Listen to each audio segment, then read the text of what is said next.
Hi, welcome to the latest VbE Cafe.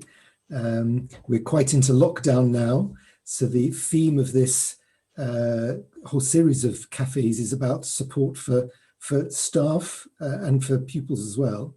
So let me, without further ado, introduce you to Neil Hawkes. Neil. Thank you very much indeed, Nigel. May I give a very big welcome to those of you who are here today, or those of you who may be watching later on the video version. We know that many people watch this later, so a big welcome to you too. We're delighted to be with you on what is quite a wet afternoon for us here in Rutland. We thought we were going to have a nice sunny day, but I'm hoping you're okay. Nigel's obviously sitting in a lovely field with the sun shining. I don't know how he got permission to get on an aeroplane and go somewhere nice. There we are. So anyway, a big welcome. Today's theme is really how do we sort of keep morale high in ourselves and also with the people whom we work with. How do we maintain? We've got so many challenges going on. The news, if you listen to the news, is just one thing after another at an international, national, and local level, with pandemics, with politics, with all sorts of things that can disturb us. Climate change, to add that big one in as well. So many people whom I meet feel quite jittery, I'd put it, a sort of jittery inside, and they need calming down. So I think to start with, we should calm ourselves down as much as we can. So I'd like to invite Jane just for a few minutes just to take us through a settling process. Jane. Thank you, Neil. Yeah, so let's just maybe, first of all, just be aware of the space that you're in. If you can just notice what it is where you are. And then begin to have a connection to your physical body and just see how comfortable your physical body is. Maybe you're aware that it just needs a little bit of adjustment before you can settle as comfortably as you can, sitting wherever you're sitting or whatever you're doing right now. And hopefully you can have your feet on the ground, just connecting with the earth. Noticing what that's like, connecting with your feet on the ground. And if you're sitting, your sit bones, as we call them, really planted firmly on the chair. And so you automatically feel the energy rising through you. And you feel yourself sitting taller, your spine long and straight. Your head just balancing naturally on the top of your spine. Everything is effortless. And then if you're happy to, either closing your eyes or gently softening your gaze. Knowing that you are really supported well where you are right now. Begin to take your attention to your inner world. Maybe for a moment, just noticing the activity that may still be going on in your mind. Our minds are constantly busy, either thinking about what we're going to be doing in the next few moments or thinking about what's happened. And often we're missing the very moment we're in. And just noticing the activity in there. From a place of just noticing, not judging or criticizing or liking or not liking, just an awareness.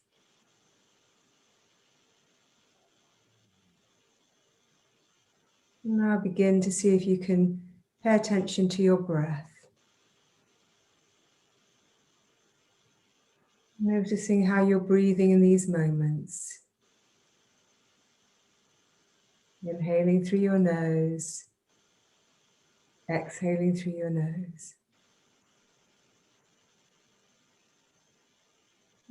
As you watch your breath, I invite you to really appreciate how this automatically happens for you every moment of your life, breath. breathes in and out. And if at times when we're feeling like life is getting very stressful, to slightly expand our inhalation and extend our exhalation automatically invites our system to calm. So now I'm going to invite each of you to begin to increase your inhalation so you feel a rise of your abdomen as you breathe in and its natural fall back as you exhale. You need to feel as if you're having a wave of breath as you inhale and as you exhale.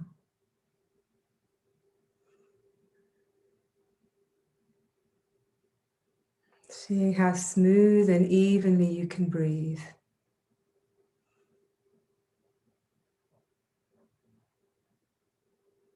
Maybe if you really pay close attention, you can even notice a subtle pause at the end of each inhalation before your body naturally exhales. And at the end of each exhalation before your body naturally inhales.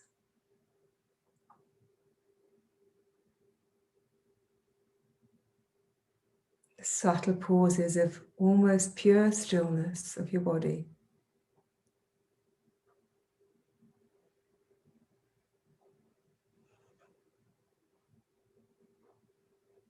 And yet our bodies are still all the time continuing to have flowing movements, all the fluids that are flowing through your body, nourishing and nurturing it, doing their best to keep you well.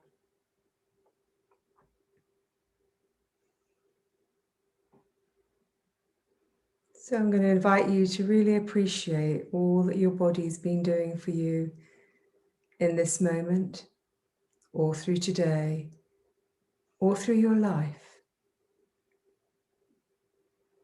with the goal of always finding the optimum health for you.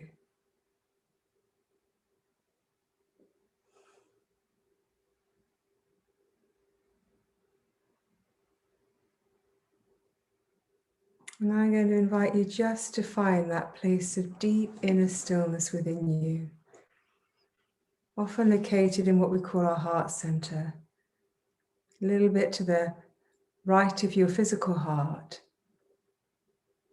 close to your backbone, your spine. A place of deep inner peacefulness, always waiting for you to reconnect to it.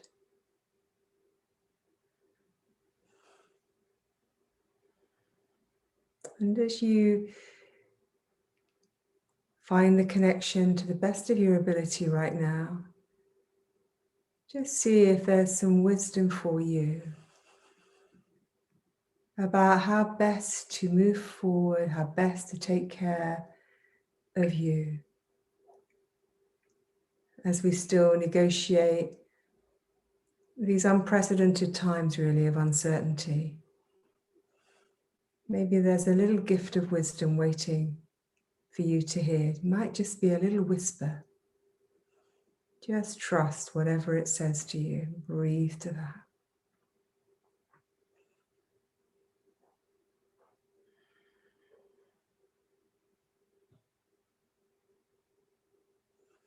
And remember that often the deepest wisdom that's relevant to you is inside of you.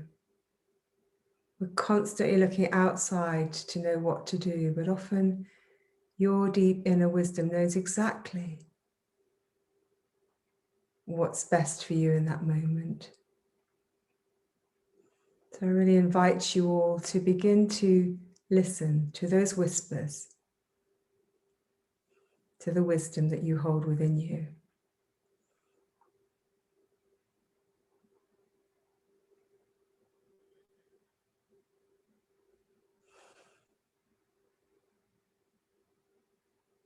So now just beginning to let go of any focusing on your breath that you might have been doing. Let your breath become natural again.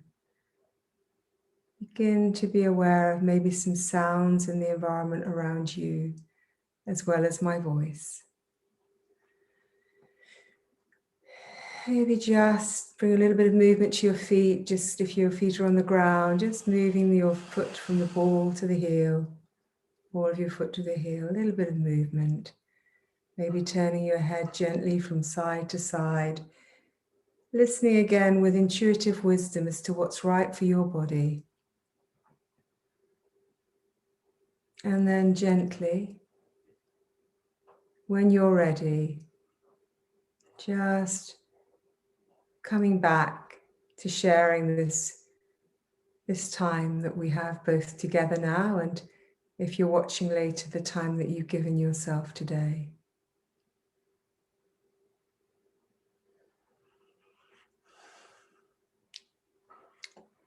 Thank you very, very much, Jane, for giving us that really profound experience today, I think.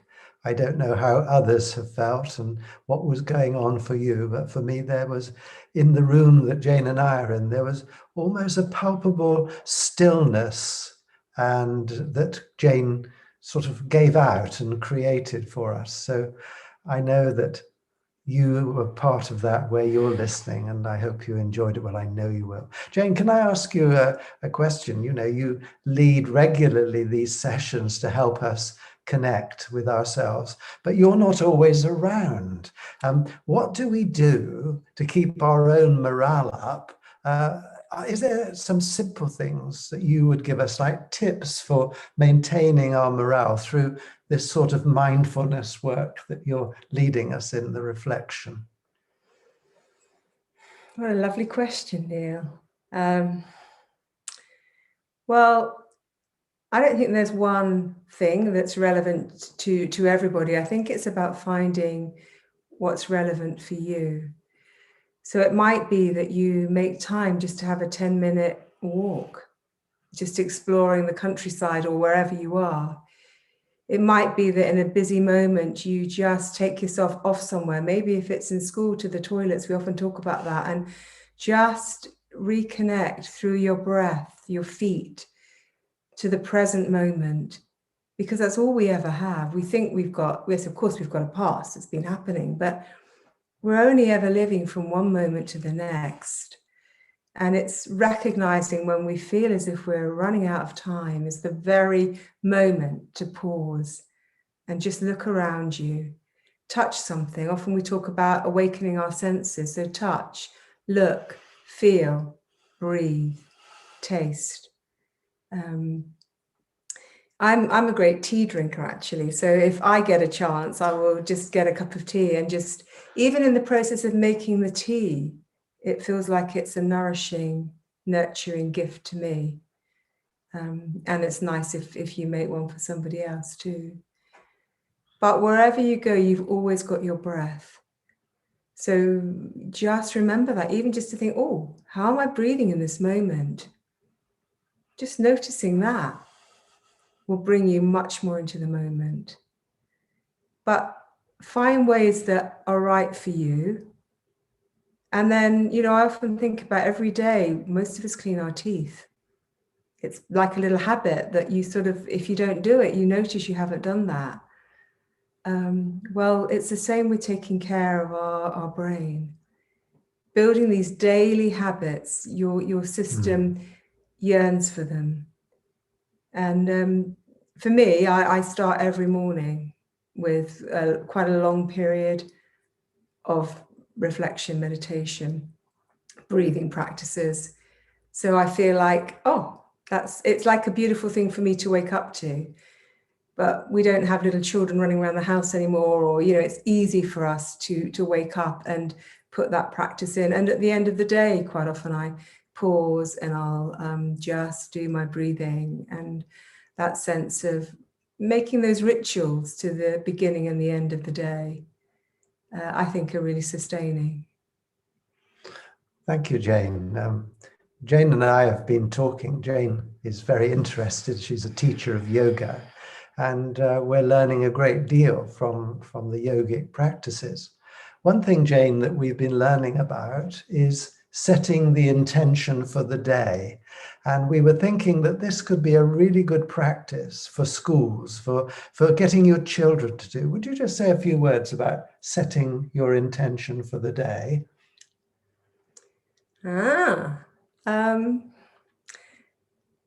Well, I sometimes think it isn't just for a day, actually. I have a slightly different feeling on that. I think often it's for a period of time. So for a values-based philosophy and in education, I'd be inviting everybody in the school to think, what is my intention around this value while we're holding this value? What is the intention every day? I can say to myself either I am this or I will do this. Something obviously positive, something that comes from that inner wisdom. But I think to try and change something every day can be hard. We talk about sankalpa actually as the yoga Sanskrit word for this intention. And often a sankalpa would be with you forever. It might be just that deep belief and intention for your life. But I would imagine that for children and for the adults in a school community, to set an intention for the time we're studying the value, and maybe in class, just to everybody to have a moment where they all reflect on what their intention is. So it's been proven that if we focus on what we're looking for in our lives, we create it without even having to make an effort. In a way, it's incredible. But I think children will know. They will know what it is that they want for their little intention. So yes, it's a lovely. Yeah. But I would try not to do a different one for every day. One for the time the value is running with you. Thank you very much, Jane. That's good advice, I think. I'll be interested to hear from any of you out there who are going to work with the intention for the value. I think that's a way of bringing it into action. We've been doing a lot of thinking in VbE recently about how we go from learning about the values to actually actioning them at an individual level, at a group level, school level, community level, society level. We do need to get our values really into action now. And over the next year, VbE is going to be giving suggestions how we do this. In Herefordshire, we're starting with the Harmony Project to do work with them, which is very much about working in the world with dynamic values that we talk about in VbE. Something I've been trying to do regarding morale, when I was a lot younger, as a young head teacher, sometimes, occasionally, the staff would say to me, Neil, why did you look at me in that way? As I was walking down a corridor or something, and I said, I'm sorry, I didn't realize I was looking in a particular way. And it made me become really more mindful. Jane will sometimes say to me, Neil, what's that look about? And I obviously have a problem with looks sometimes. Although, as many of you know, I talk about smiling eyes and making sure you use your smiling eyes, because that gives other people a warm feeling. And I've thought a bit more deeply about that in recent days. And I think one of the things I'm working on, and it might help with your own morale and also the morale of people in your school around you, if you use what I'm now calling a glance of mercy, a glance of mercy. Mercy is filled with compassion. It's full of kindliness. It's full of awareness.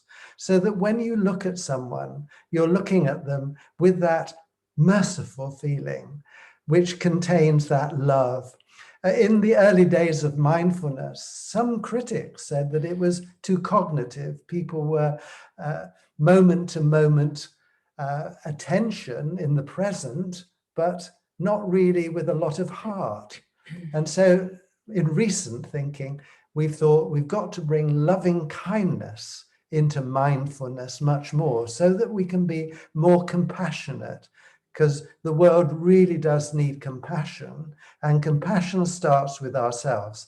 So I'm going to practice, Jane, when I'm walking around the house, my glance of mercy, which isn't full of criticism or anything else, but a deep understanding of where someone else may be, because we never know how someone else is feeling. We don't know if they've come from a difficult meeting or a difficult class or a difficult child that's really been challenging, and we might run up to them with what our agenda is. But tuning in, first of all, with that momentary glance that says, yeah, I really do want to connect with you properly. I want to understand where you are, where your feelings are, where your thoughts are, before I start speaking. So that's the glance of mercy. Bridget, may I turn my attention to you? You're a practicing head teacher, very busy with the problems of COVID and all that stuff. And I'm just fascinated, if that's the right word. I don't think that's the right word, really. Curious would be a better one. Curious about how you, first of all, are keeping your own morale up. And secondly, what are you and the staff doing to make it as best that you can be in the situation we find ourselves?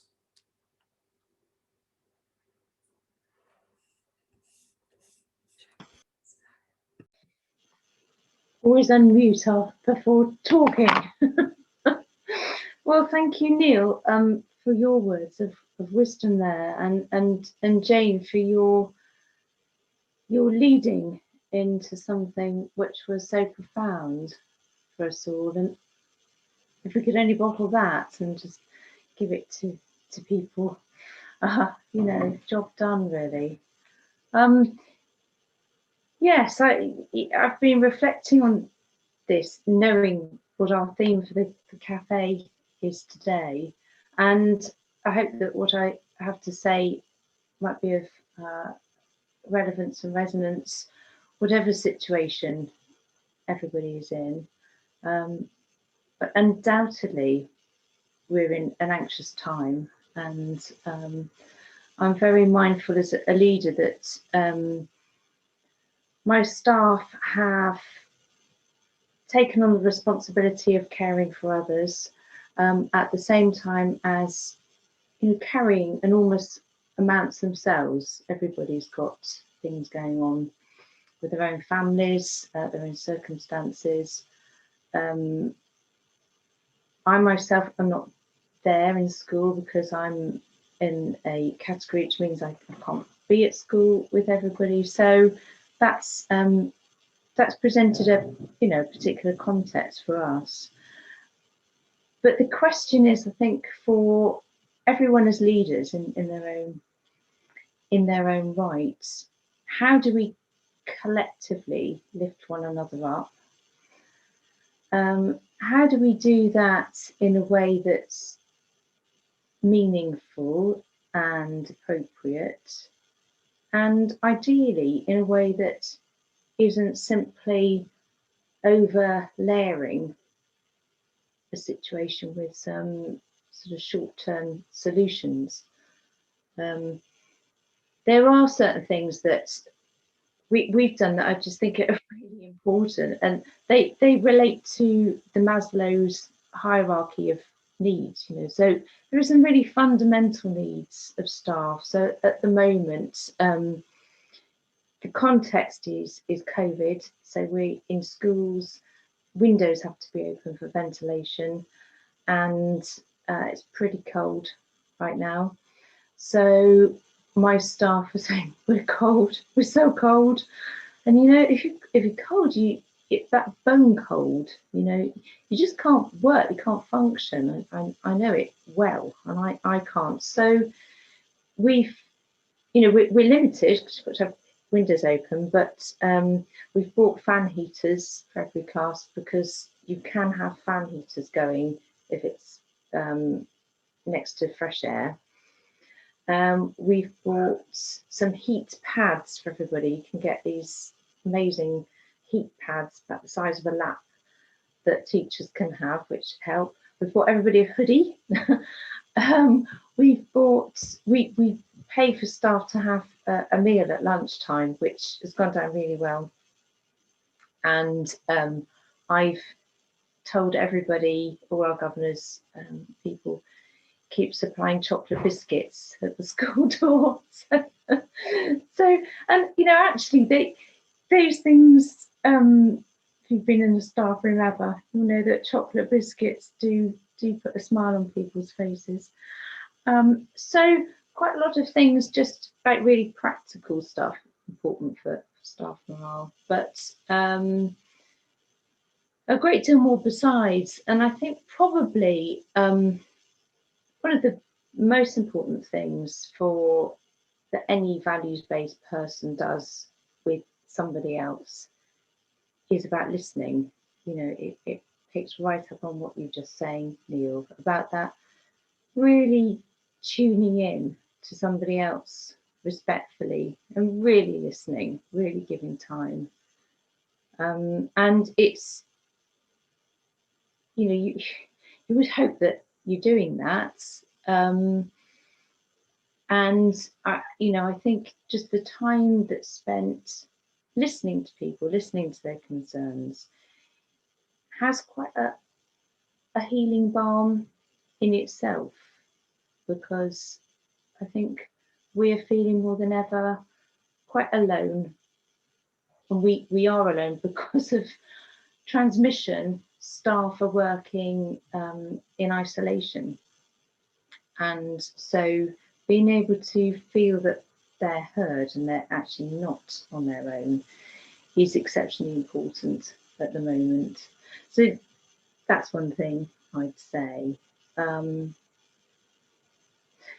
then, and I think this links into how you've started our session, Jane and Neil. It's about, in these exceptionally challenging times, how we all find and retain our inner calm, our inner poise, the thing that keeps us steady, and the thing is that is the most rocked day to day.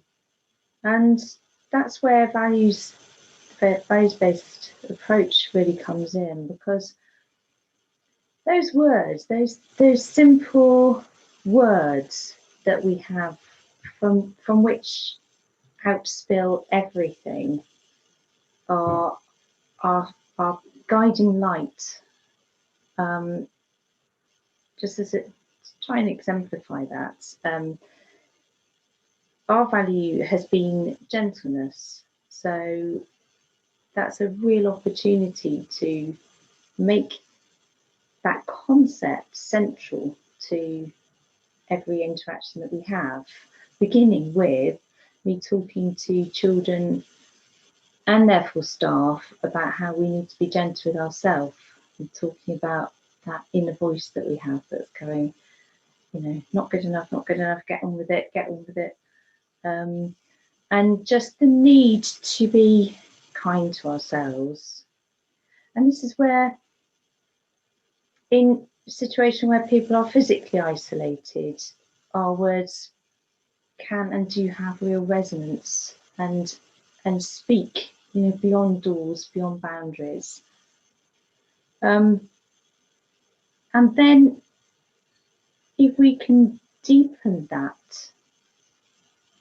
kind of cognitive understanding with the experience, such as Jane's just led us through, so that we actually gift to people a moment of gentleness. Because I think people are just thirsty for that kind of support.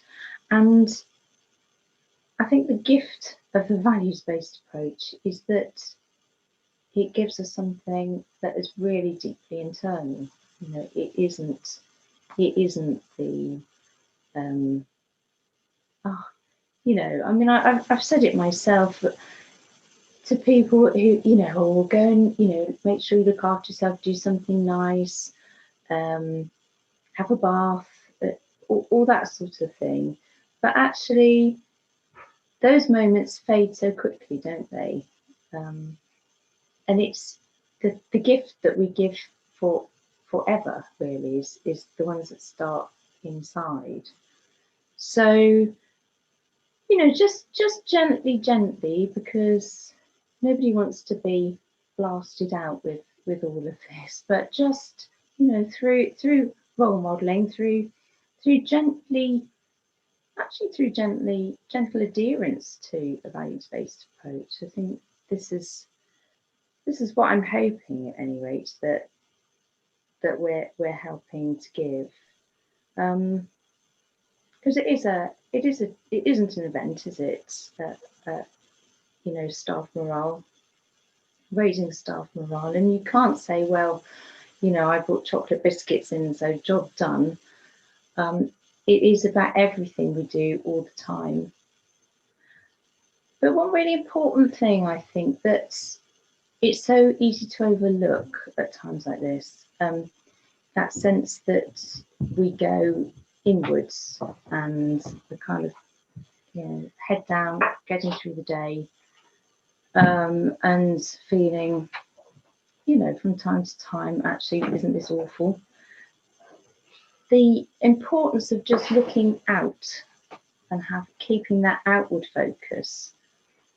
I mean, goodness me, you only have to switch on the news to get that sense of there's a big world out there and people grappling with problems of a magnitude that, you know, we can only imagine for ourselves. There's that, but there's also perhaps the we can give a positive outward glance as well. And Neil talked about a project that we've got going on currently for Harmony in Herefordshire, and we thought long and hard about whether we actually go ahead at this point in time, because it's kind of another thing to do. But actually, I think, you know, sometimes the best we can do is keep on going with these things, because people need to see that there's a beyond the moment as well. So, yeah, and I think just finally to say, I think if we can model that kind of curiosity about our own condition at the moment, just, yeah, I've noticed that. It's interesting, isn't it? Kind of almost just sitting a bit lightly on these immense challenges that we have, you know, and actually keep smiling, because when you smile, you do feel better. You know, that's something that we can do, but we can't do everything. We have to do what we can in the time that we've got. Thank you very, very much, Bridget. You said so much then, which resonates with us all. That deep listening to yourself and other people, I think is so important. And I love the way you finished on a lighter, you know, laughter, as we know, produces serotonin in the brain, which is the happiness drug. So I just have to look in a mirror nowadays and I laugh.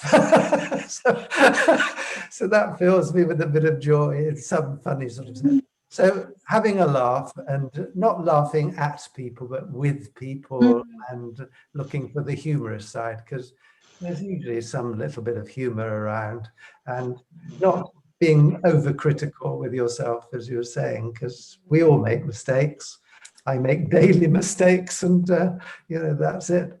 So thank you very much. May I now open the cafe to everybody else? Humera, Sue, Nigel, for your tips or responses or comments or anything that you want to say before we close our cafe. Don't forget to unmute yourself. Humera, things are different in Turkey. You obviously different weather, but is there some sort of lockdown going on? Yes, on the weekends, we still have lockdown. Just we can go to the market, or if you have some urgent things, otherwise we are home. And the cases are going down, but still we have, and also it is dangerous. Yeah, it is winter, but the weather is always changing. Last week it was so cold. These days it is warm and like spring. It is nice, but it's changing.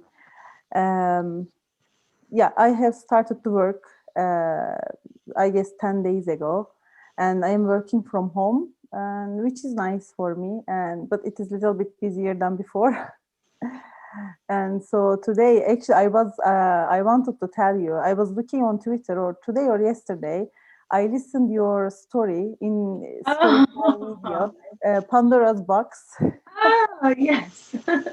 And at the end, you said hope, and really, because sometimes we feel so up, and sometimes we feel so, I don't know, for me, and I feel up and down, and it's changing. But as you said, we need hope, and if we have hope, and we would handle the situation, I guess. This is a great story for children, isn't it, that one? Yes, it is. And I was saying earlier on that I'm amazed how many grown-ups are now buying into the Neil story, because I think we all love story. It takes us out of ourselves and gives us a focus, as you say, Humira. Yeah. So Thank you you're very much. working at home. Yeah, I am working from home. For now, it is good for me because I have a daughter, but it is busier than before, as I said. But I am started another new research, and so which makes me a little bit alive, because like I am doing my PhD, and so I am happy. I guess it is good to be busy in that time, because if you don't have anything, it is more harder than being busy. Yeah. How old is your daughter? Yeah, she's fine. She came. Maybe you realize she's waving to me, and she's How old is she? she's 13, mine. She's 13, yeah. Oh, Yeah. lovely. She's trying to walk these days, and so it is for us. It's exciting, but it's tiring as well. Wonderful. Thanks for asking. Yes, Nigel. Hi, we're going to have to wind up fairly soon, but I just wondered if I could just finish off by asking Sue a question. Sue, your series on family values, the VbE vibes, family vibes, is going very well, and there's some fantastic feedback we're getting from it. I was just very taken by what Neil and Jane and Bridget had talked about today. There's some really interesting concepts or topics. I was particularly taken from a family perspective by this concept of a glance of mercy, and just wondered if you got any thoughts for how families might bring this into the home, in the way that Bridget sort of mentioned about how to do it in the schools. So just before we wind up, I wonder if you might just have a couple of words on that. Actually, this is avoiding your question slightly, because I haven't really thought too much about that, but I will certainly, I've made little notes at the side. This one will work for family vibes, but the one that I picked up on was the intentions, Jane. And I think I can bring that into the family vibes on a regular basis, is asking people to think about their intention for that value, and to actually listen to each other's ideas about the intention. That's given me a whole new perspective, so thank you so much for that. That's great.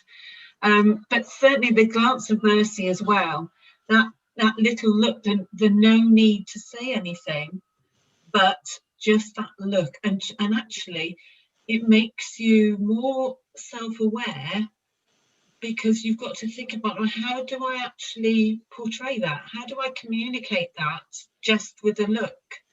So you're immediately thinking about, well, how am I portraying myself to someone else? How is this working?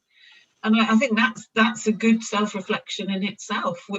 Whether it works or not, let's hope it does, but whether it does or not, you are reflecting about how you are communicating subliminally, if you like, which I think is a wonderful thing. So yes, there's lots for me to bring into family vibes. Thank you so much. This has been absolutely wonderful. Thank you. Thanks, Sue. And as I said, I'm afraid we have to wind up now. But can I just thank Neil for who's the founder of VbE, for his wisdom and insight. Jane, for your sort of nourishment and inner strength that you're bringing, and Bridget for this some fantastic thoughts and ideas about how schools can pick each other up, and the very practical ideas. And to everyone watching, thank you for watching, and until next time, let me say goodbye.